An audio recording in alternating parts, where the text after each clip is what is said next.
महाशिवरात्रि के पावन अवसर पर व्रत और पूजा तो सभी करते हैं, लेकिन आज हम आपको एक ऐसे गुप्त रहस्य के बारे में बताने जा रहे हैं जिसे जानकर आपके पूर्वजों की आत्मा को परम शांति मिलेगी और उनका दिव्य आशीर्वाद आप पर सदैव बना रहेगा। यकीन मानिए, ये बात बहुत कम लोग जानते हैं कि महाशिवरात्रि का दिन सिर्फ भगवान भोलेनाथ की आराधना का ही नहीं, बल्कि अपने पूर्वजों को श्रद्धांजलि देने, उनकी आत्मा की शांति और मोक्ष की प्राप्ति के लिए भी सबसे उत्तम और चमत्कारी दिन माना गया है। आज हम आपको विस्तार से बताएंगे कि महाशिवरात्रि पर पूर्वजों की शांति के लिए क्या करना चाहिए, किन किन चीजों का दान करना परम शुभ है, कौन से मंत्र जपने चाहिए और कौन सी गलतियां कभी नहीं करनी चाहिए।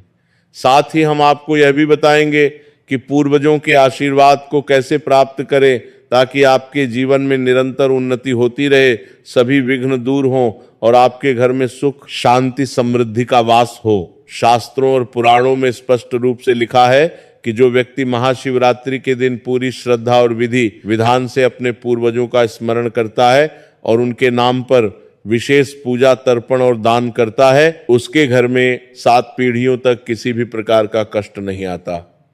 उसके घर में धन धान्य की वर्षा होती है, सुख समृद्धि का वास होता है और परिवार के सभी सदस्य स्वस्थ, सुखी और संपन्न रहते हैं। भगवान भोलेनाथ स्वयं महाकाल हैं और वे ही जीवन और मृत्यु दोनों के परम स्वामी हैं। वे ही काल के भी काल हैं, इसलिए उनकी विशेष कृपा और आशीर्वाद से ही हमारे पूर्वजों की आत्मा को सच्ची शांति, सद्गति और परम मुक्ति मिलती है। जब हम महाशिवरात्रि पर भगवान शिव की पूजा के साथ साथ अपने पूर्वजों का भी ध्यान रखते हैं तो यह दोहरा पुण्य हमें अपार सुख और समृद्धि प्रदान करता है। 15 फरवरी 2026 की महाशिवरात्रि एक अत्यंत विशेष और दुर्लभ संयोग में पड़ने जा रही है। पूरे 144 वर्षों के बाद ऐसा शुभ योग बन रहा है जब ग्रहों की स्थिति कुछ ऐसी बनेगी कि पितृपक्ष और शिव तत्व का अद्भुत मिलन होगा। इस दिन चंद्रमा और शनि ग्रह की विशेष युति बन रही है जो पितृ कार्यों के लिए अत्यंत फलदायी मानी जाती है। यदि आप इस दिन सही विधि विधान से अपने पूर्वजों की आत्मा की शांति के लिए पूजा, पाठ, तर्पण और दान करते हैं तो आपके जीवन में निश्चित रूप से चमत्कारिक और सकारात्मक परिवर्तन आएगा।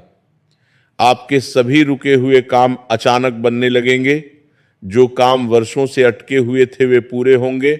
घर में अचानक सुख शांति का वातावरण बनेगा। परिवार के सदस्यों के बीच प्रेम और सामंजस्य बढ़ेगा और सबसे बड़ी बात यह कि पूर्वजों का दिव्य आशीर्वाद आपको हर मुसीबत से, हर संकट से और हर विपत्ति से बचाएगा। आपके ऊपर किसी भी प्रकार का कोई बुरा प्रभाव नहीं पड़ेगा और आप हमेशा सुरक्षित रहेंगे। इस संसार में सबसे बड़ी संपत्ति पैसा नहीं बल्कि अपने पूर्वजों का आशीर्वाद है। हमारे पूर्वज हमारी जड़ें हैं। जिस प्रकार एक वृक्ष की जड़ें मजबूत हों तो वह वृक्ष सदैव हरा भरा रहता है, उसी प्रकार यदि हमारे पूर्वज प्रसन्न और खुश हों तो हमारा जीवन भी सुखमय और समृद्ध रहता है। लेकिन यदि हमारे पूर्वजों की आत्मा शांत है, यदि वे दुखी हैं, यदि उन्हें तृप्ति नहीं मिली है तो हमारे जीवन में कितना भी प्रयास करने के बाद भी सफलता नहीं मिलती। बहुत से लोग दिन रात मेहनत करते हैं लेकिन फिर भी उन्हें सफलता नहीं मिलती। कुछ लोगों के घर में हमेशा किसी न किसी प्रकार की समस्या बनी रहती है। कभी किसी की तबीयत खराब हो जाती है, कभी व्यापार में नुकसान हो जाता है, कभी घर में कलह हो जाती है। ऐसे लोगों को समझ नहीं आता कि आखिर समस्या क्या है। दरअसल इसके पीछे का मुख्य कारण पितृदोष होता है।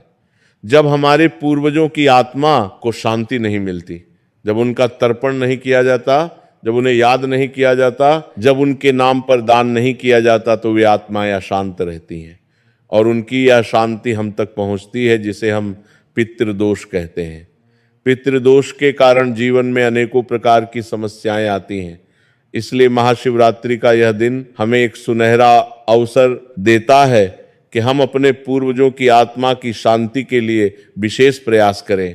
महाशिवरात्रि के दिन प्रातःकाल ब्रह्म मुहूर्त में उठना अत्यंत शुभ माना जाता है। सूर्योदय से पहले उठकर स्नान करें और पूर्वजों का स्मरण करते हुए दिन की शुरुआत करें। स्नान करते समय जल में काले तिल मिला लें। काले तिल पितृदेवताओं को अत्यंत प्रिय हैं और इनसे स्नान करने से पितृदोष दूर होता है। पहला कार्य, तिल और जौ का पवित्र दान। स्नान के तुरंत बाद सबसे पहले काले तिल और जौ को एक साथ मिलाकर एक साफ कपड़े में बांध लें। इसके बाद किसी गाय को यह भोजन खिलाएं। गाय को माता का दर्जा प्राप्त है और गाय को खिलाया गया भोजन सीधे हमारे पूर्वजों तक पहुंचता है। तिल पितृ दोष को दूर करने में सहायक होते हैं और जो आत्मा को मुक्ति दिलाने में मदद करते हैं। यह दान करते समय मन में अपने पूर्वजों का नाम लेकर यह प्रार्थना करें, हे मेरे पूर्वजों, यह दान आपकी आत्मा की शांति और तृप्ति के लिए है। आप प्रसन्न रहे और मुझे आशीर्वाद दें। यह दान करने से पूर्वजों को तृप्ति मिलती है और उनकी अशांत आत्मा को शांति मिलती है। साथ ही यदि आपके घर में पितृदोष के कारण कोई समस्या चल रही है तो वह भी धीरे धीरे समाप्त होने लगती है। गाय को तिल और जौ खिलाने के बाद उसे गुड़ भी खिलाएं और उसके मस्तक पर हाथ फेरते हुए आशीर्वाद लें। दूसरा कार्य, पीपल के पवित्र वृक्ष की परिक्रमा। महाशिवरात्रि के दिन सूर्योदय के तुरंत बाद किसी पीपल के वृक्ष के पास जाएं। पीपल का वृक्ष अत्यंत पवित्र माना जाता है और यह माना जाता है कि पीपल के वृक्ष में ब्रह्मा, विष्णु और महेश तीनों का वास होता है। साथ ही पीपल का वृक्ष पितृ देवताओं का भी निवास स्थान माना जाता है। पीपल के पेड़ के नीचे पहुंचकर वृक्ष को प्रणाम करें और फिर उसकी 7 परिक्रमा करें। परिक्रमा करते समय मन में अपने पूर्वजों के नाम का उच्चारण करें और उनसे आशीर्वाद मांगें। प्रत्येक परिक्रमा के साथ यह मंत्र बोले, ओम पितृभ्यो नमः। 7 परिक्रमा पूरी होने के बाद पीपल के पेड़ की जड़ में शुद्ध जल चढ़ाएं।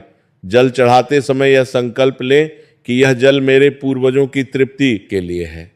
इसके बाद पीपल के पेड़ के नीचे एक दीपक जलाएं। ये दीपक घी का हो तो सबसे अच्छा है। दीपक जलाते समय ये प्रार्थना करें कि जिस प्रकार यह दीपक अंधकार को दूर करता है उसी प्रकार मेरे पूर्वजों की आत्मा के अंधकार को भी दूर करे और उन्हें प्रकाश की प्राप्ति हो। पीपल के वृक्ष के चारों ओर काले तिल भी बिखेरें। यह सब करने से पूर्वजों की आत्मा को अपार शांति मिलती है।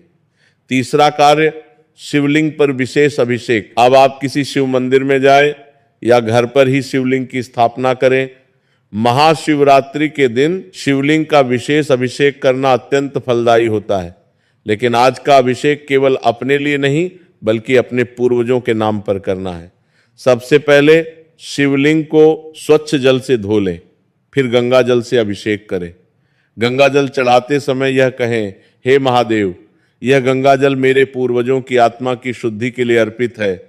इसके बाद दूध से अभिषेक करें और कहें, हे भोलेनाथ, यह दूध मेरे पूर्वजों को तृप्ति प्रदान करे। फिर दही से अभिषेक करें, फिर शहद से, फिर घी से और अंत में शक्कर या गुड़ से। यह पंचामृत अभिषेक कहलाता है। पंचामृत अभिषेक के बाद फिर से गंगा जल से शिवलिंग को स्नान कराएं। इसके बाद बेलपत्र चढ़ाएं। बेलपत्र हमेशा 3 पत्तों वाला होना चाहिए। बेलपत्र चढ़ाते समय यह मंत्र बोले, ओम नमः शिवाय पितृणा मुक्तिं देहि। इसका अर्थ है, हे शिव, मेरे पूर्वजों को मुक्ति प्रदान करें। कम से कम 11 बेलपत्र अवश्य चढ़ाएं। इसके बाद शिवलिंग पर चंदन का लेप लगाएं, धूप दीप जलाएं और अक्षत चढ़ाएं। फिर भगवान शिव को सफेद फूल अर्पित करें। विशेष रूप से धतूरे का फूल और आग के फूल भगवान शिव को अत्यंत प्रिय हैं। इन फूलों को चढ़ाना न भूलें। अंत में नैवेद्य चढ़ाएं जिसमें फल, मिठाई और पंचामृत हो। चौथा कार्य, काले वस्त्र और कंबल का महादान। महाशिवरात्रि के दिन प्रातःकाल किसी गरीब, जरूरतमंद या ब्राह्मण को काला कंबल या काले रंग का वस्त्र दान करना पितृदोष को दूर करने का सबसे प्रभावी और चमत्कारी उपाय माना गया है। यह दान अपने पूर्वजों के नाम पर करना है। काला रंग शनिदेव और पितृ देवताओं से विशेष रूप से जुड़ा हुआ है। शनिदेव देव पितृकारक ग्रह है और वे ही पितृदोष के कारण होने वाली समस्याओं को नियंत्रित करते हैं। इसीलिए काले रंग की वस्तुओं का दान करने से शनिदेव प्रसन्न होते हैं और पूर्वजों की आत्मा को शांति मिलती है। दान करते समय यह संकल्प बोले, यह दान मैं अपने पूर्वजों उनके नाम लें कि आत्मा की शांति और मुक्ति के लिए कर रहा रही हूं। उनकी आत्मा को सद्गति मिले और वे मुझे आशीर्वाद दें। दान के साथ कुछ दक्षिणा भी अवश्य दें। यदि संभव हो तो काले तिल का तेल, काली दाल और लोहे की कोई छोटी वस्तु भी दान में दें। पांचवां कार्य, ब्राह्मण या गरीब को भोजन। महाशिवरात्रि पर अपने पूर्वजों के नाम पर किसी ब्राह्मण या गरीब व्यक्ति को भोजन कराना अत्यंत पुण्यकारी माना गया है। शास्त्रों में कहा गया है कि ब्राह्मण को दिया गया भोजन सीधे देवताओं और पितरों तक पहुंचता है। भोजन में विशेष रूप से खीर, पूरी, चने की सब्जी, हलवा और मौसमी फल अवश्य शामिल करें। भोजन पूरी तरह से शुद्ध और सात्विक होना चाहिए। भोजन कराने से पहले थाली में भोजन का एक कौर निकालकर गाय को खिलाएं या किसी पवित्र स्थान पर रख दें। यह कौर पितरों के लिए होता है। भोजन कराते समय ब्राह्मण या जिस व्यक्ति को भोजन करा रहे हैं उससे विनम्रता पूर्वक कहें, आज यह भोजन मेरे पूर्वजों के नाम पर है, कृपया उन्हें याद करते हुए भोजन ग्रहण करें और उनकी आत्मा की शांति के लिए प्रार्थना करें। भोजन के अंत में ब्राह्मण को दक्षिणा, वस्त्र और यथासंभव कुछ अनाज भी दान करें। ऐसा करने से पूर्वजों को भरपूर तृप्ति मिलती है और उनका आशीर्वाद आप पर बना रहता है। सूर्य जब आकाश के मध्य में हो यानी दोपहर का समय पितृ कार्यों के लिए विशेष माना जाता है। इस समय को अपराह्न काल भी कहते हैं और यह समय पितृ तर्पण के लिए सर्वश्रेष्ठ माना गया है। छठा कार्य, पवित्र नदी या तालाब में तर्पण। यदि आपके घर के पास कोई नदी, तालाब या जलाशय है तो वहां जाकर अपने पूर्वजों का तर्पण अवश्य करें। तर्पण एक अत्यंत पवित्र और महत्वपूर्ण पितृ कार्य है। यदि किसी कारणवश नदी या तालाब पर जाना संभव नहीं है तो घर पर ही किसी बर्तन में शुद्ध जल भरकर तर्पण किया जा सकता है। तर्पण के लिए काले तिल, जौ, सफेद फूल और कुश घास की आवश्यकता होती है। एक तांबे के लोटे में जल भरें और उसमें काले तिल और सफेद फूल डाल दें। दक्षिण दिशा की ओर मुख करके खड़े हों क्योंकि दक्षिण दिशा पितृलोक की दिशा मानी जाती है। अपने दाहिने हाथ में कुश घास लें और बाएं हाथ से लोटे का जल धीरे धीरे नीचे गिराते हुए यह मंत्र बोले, ओम पितृभ्य स्वधाय स्वाहा, ओम पितामहेभ्य स्वधाय स्वाहा, ओम प्रपितामहेभ्य स्वधाय स्वाहा। यह मंत्र 3 पीढ़ियों के पूर्वजों के लिए है, पिता, दादा और परदादा। इसी प्रकार माता की ओर से भी तर्पण करें। ओम मातृभ्य स्वधाय स्वाहा, ओम पितामहीभ्य स्वधाय स्वाहा, ओम प्रपितामहीभ्य स्वधाय स्वाहा। तर्पण करते समय अपने पूर्वजों के नाम भी लें और उनसे प्रार्थना करें कि वे तृप्त हों और आपको आशीर्वाद दें। 7वां कार्य, पिंडदान की महिमा। यदि संभव हो तो महाशिवरात्रि के दिन पिंडदान अवश्य करें। पिंडदान पितृ कार्यों में सर्वश्रेष्ठ माना जाता है। यह माना जाता है कि पिंडदान करने से 7 पीढ़ियों को मुक्ति मिलती है। पिंडदान के लिए चावल के आटे, जौ के आटे, काले तिल और दूध से पिंड बनाएं। कुल मिलाकर 3 पिंड बनाने चाहिए। प्रत्येक पिंड एक पीढ़ी का प्रतीक है। पिंड बनाते समय अपने पूर्वजों का नाम लें और यह संकल्प लें कि यह पिंड उनकी तृप्ति और मुक्ति के लिए है। पिंड बनाने के बाद उन्हें केले के पत्ते पर रखें और उन पर काले तिल, जौ और सफेद फूल चढ़ाएं। फिर उन पर जल छिड़कें और यह मंत्र बोलें, इदम पिंड पूर्वज का नाम तस्य तृप्त्यर्थ समर्पयामि। इसका अर्थ है, यह पिंड मैं अपने पूर्वज की तृप्ति के लिए समर्पित करता हूं। पिंडदान करने के बाद इन पिंडों को किसी पवित्र नदी में प्रवाहित कर दें या किसी पीपल के पेड़ के नीचे रख दें जहां गाय या पक्षी उन्हें खा सकें। ऐसा माना जाता है कि जब कोई जीव इन पिंडों को खाता है तो पूर्वजों को तृप्ति मिलती है। 8वां कार्य, काले कुत्ते को भोजन कराना। यह एक बहुत ही विशेष और गुप्त उपाय है जो बहुत कम लोग जानते हैं।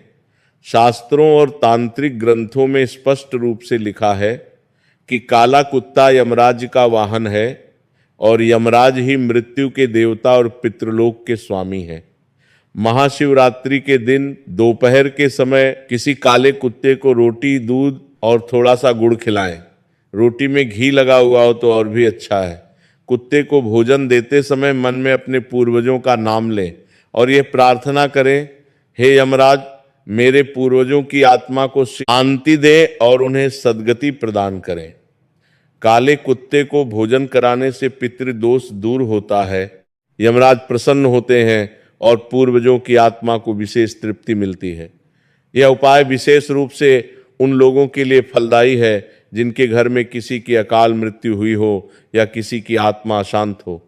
सूर्यास्त के समय से लेकर रात्रि के प्रथम प्रहर तक का समय महाशिवरात्रि पर विशेष पूजा के लिए अत्यंत महत्वपूर्ण माना गया है। नवा कार्य, घर में पूर्वजों की तस्वीरों की विशेष पूजा। सायंकाल के समय अपने घर में जितने भी पूर्वजों की तस्वीरें हैं उन सभी को एक साफ कपड़े से पोंछकर स्वच्छ करें, फिर उन्हें किसी पवित्र स्थान पर रखें। यदि घर में पूर्वजों की तस्वीरें नहीं हैं तो एक सफेद कागज पर उनके नाम लिखकर रख दें। सभी तस्वीरों के सामने दीपक जलाएं। ये दीपक घी या तिल के तेल का होना चाहिए। दीपक जलाने के बाद अगरबत्ती या धूप जलाएं, फिर फूल चढ़ाएं। विशेष रूप से सफेद फूल चढ़ाना शुभ माना जाता है। इसके बाद अपने पूर्वजों को नैवेद्य अर्पित करें। नैवेद्य में वे चीजें रखें जो आपके पूर्वजों को पसंद थीं। उदाहरण के लिए यदि आपके दादाजी को लड्डू पसंद थे तो लड्डू रखें, यदि आपकी दादी माँ को खीर पसंद थी तो खीर रखें। यह भावनात्मक संबंध बहुत महत्वपूर्ण है। नैवेद्य अर्पित करने के बाद तस्वीरों के सामने बैठकर अपने पूर्वजों से बातचीत करें। आपने सही सुना, उनसे बातचीत करें। उन्हें बताएं कि आप उनके बिना कैसे हैं, उन्हें बताएं कि घर में क्या हो रहा है, उन्हें अपनी समस्याएं बताएं और उनसे आशीर्वाद मांगें। यह भावनात्मक संबंध और संवाद बहुत शक्तिशाली होता है। आत्माएं हमारी भावनाओं को महसूस करती हैं। जब हम उनसे प्रेम और श्रद्धा से बात करते हैं तो उन्हें बहुत तृप्ति मिलती है और वे प्रसन्न होती। 10वां कार्य, पूर्वजों के प्रिय भोजन की तैयारी। इस दिन अपने पूर्वजों की पसंद का भोजन बनाएं। सबसे पहले भोजन भगवान शिव को अर्पित करें, फिर अपने पूर्वजों की तस्वीरों के सामने रखें। थोड़ी देर रखने के बाद परिवार के सभी सदस्य मिलकर उस भोजन को प्रसाद के रूप में ग्रहण करें। भोजन करते समय पूर्वजों की अच्छी अच्छी बातें याद करें। उनके जीवन की कहानियां बच्चों को सुनाएं। उनके अच्छे कामों को याद करें और उनकी प्रशंसा करें। ये बहुत महत्वपूर्ण है क्योंकि जब हम अपने पूर्वजों को याद रखते हैं और उनकी कहानियां अगली पीढ़ी तक पहुंचाते हैं तो उनकी आत्मा को बहुत संतोष मिलता है। 11वां कार्य, घर में हवन करना। यदि संभव हो तो महाशिवरात्रि की संध्या के समय घर में एक छोटा सा हवन अवश्य करें। हवन पूर्वजों की आत्मा को शांति देने का अत्यंत प्रभावी माध्यम है। हवन कुंड में आम की लकड़ी या आम के पत्तों से अग्नि प्रज्वलित करें। फिर हवन सामग्री जौ, काले तिल, चावल और घी की आहुति दें। प्रत्येक आहुति के साथ यह मंत्र बोले, ओम पितृभ्यो नमः स्वाहा। कम से कम 108 आहुति अवश्य दें। आहुति देते समय अपने पूर्वजों के नाम भी लें। उदाहरण के लिए ओम स्व पिता नाम इदम नमम स्वाहा। इसका अर्थ है ये आहुति मेरे पिता के नाम पर है, ये मेरा नहीं है। हवन करने से घर का वातावरण शुद्ध होता है, नकारात्मक ऊर्जा दूर होती है और पूर्वजों की आत्मा को शांति मिलती है। हवन के धुएं के माध्यम से हमारी प्रार्थनाएं सीधे पितृलोक तक पहुंचती हैं।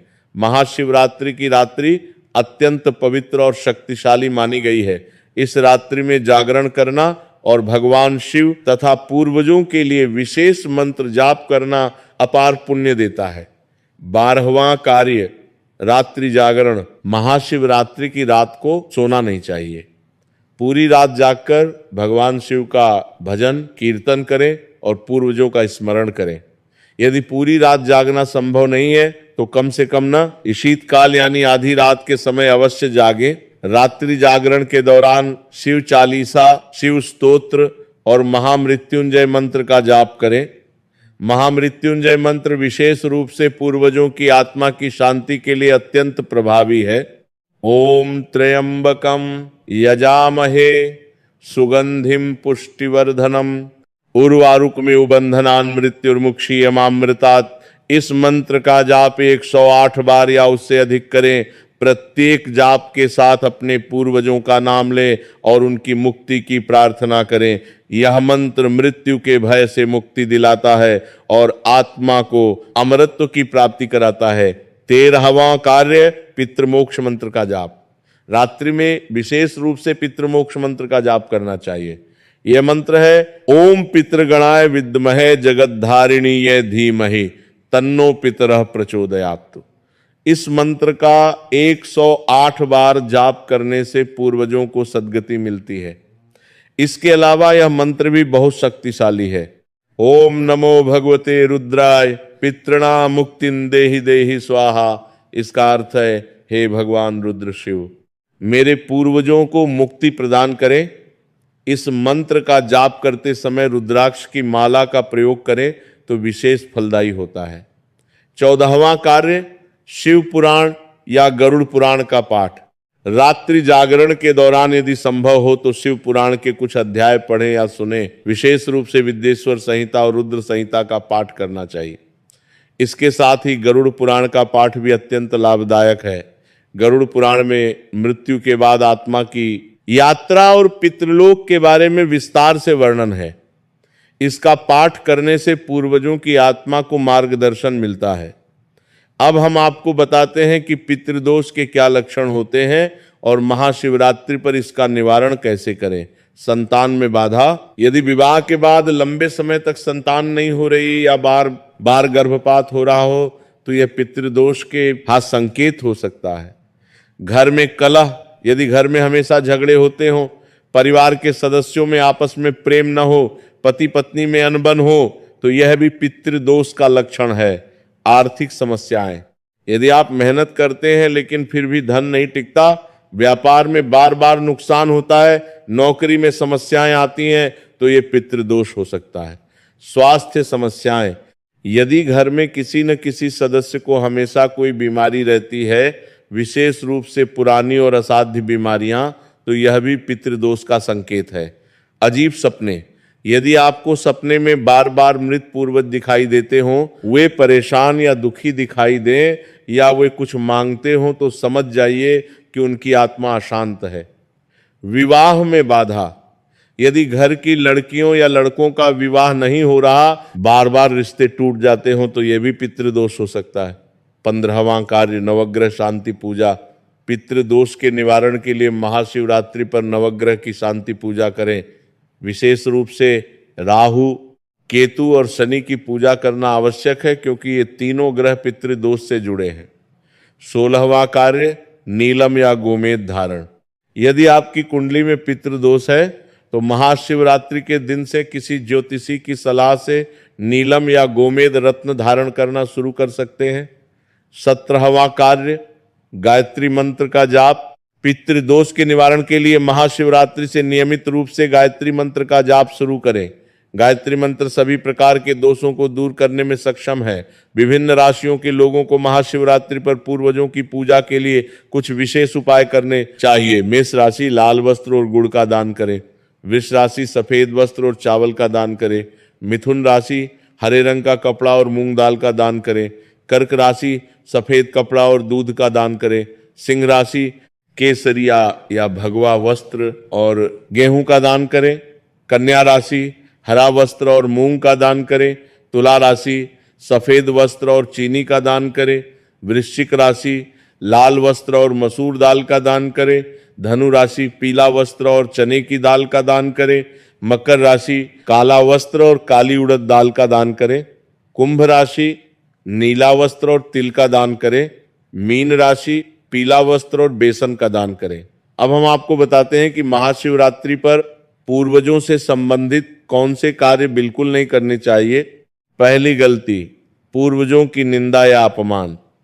महाशिवरात्रि के दिन कभी भी किसी भी परिस्थिति में अपने पूर्वजों की बुराई, निंदा या आलोचना न करें। यदि आपके पूर्वजों ने जीवन में कोई गलती भी की हो, यदि उनका व्यवहार ठीक नहीं था, तो भी इस दिन उन्हें क्षमा करें और उनके अच्छे कामों को ही याद रखें। पूर्वजों की निंदा करने से उनकी आत्मा को अत्यंत कष्ट होता है और वे आपसे नाराज हो जाती हैं। इससे पितृदोष और भी बढ़ जाता है। दूसरी गलती, पूर्वजों को भूल जाना। बहुत से लोग महाशिवरात्रि पर भगवान शिव की तो पूजा करते हैं, लेकिन अपने पूर्वजों को याद ही नहीं करते। ये बहुत बड़ी गलती है। इस दिन अपने पूर्वजों को अवश्य याद करें, उनका नाम लें और उनके लिए प्रार्थना करें। तीसरी गलती, घर के बड़ों का अपमान।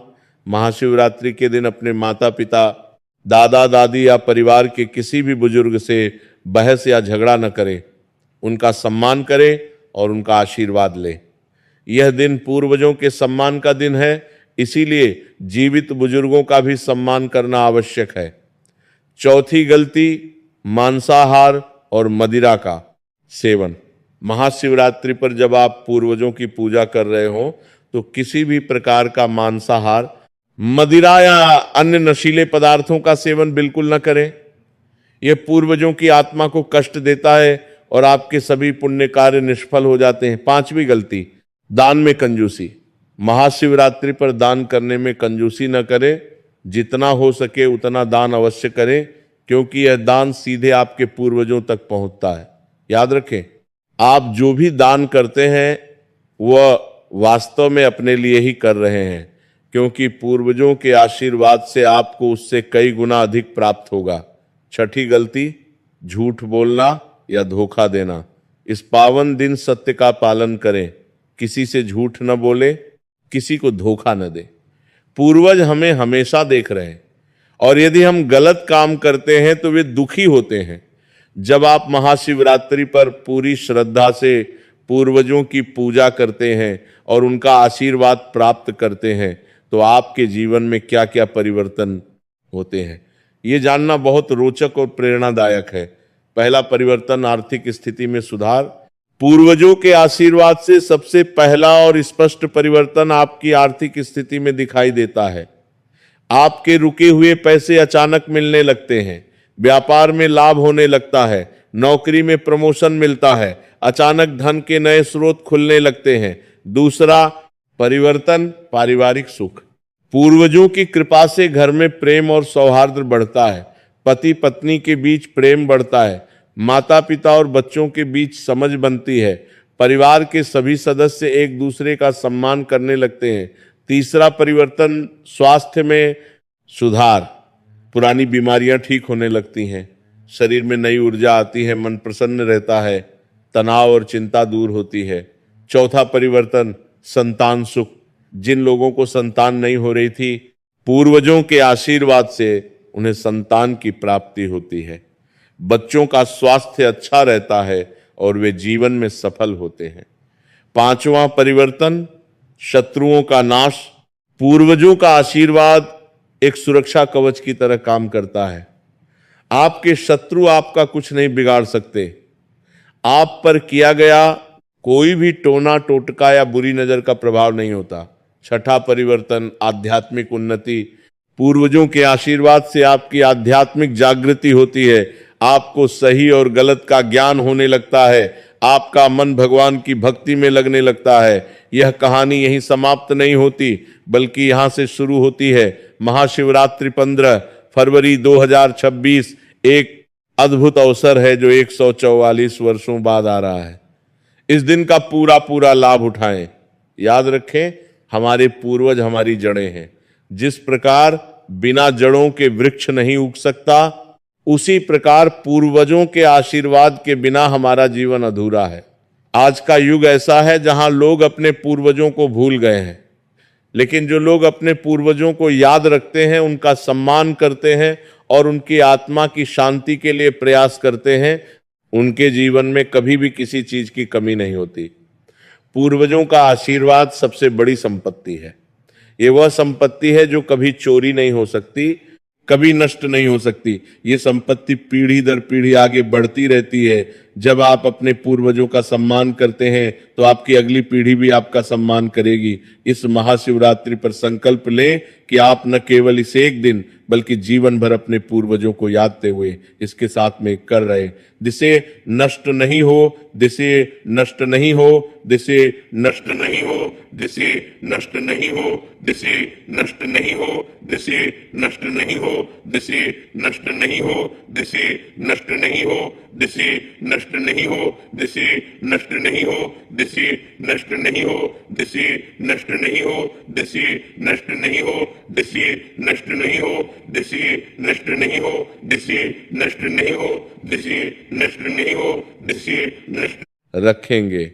उनकी कहानियां अपने बच्चों को सुनाएंगे, उनके अच्छे कामों को जीवित रखेंगे, उनके आदर्शों पर चलेंगे। भगवान भोलेनाथ की कृपा और पूर्वजों का आशीर्वाद आपके जीवन को सुखमय, समृद्ध और शांतिमय बना दे।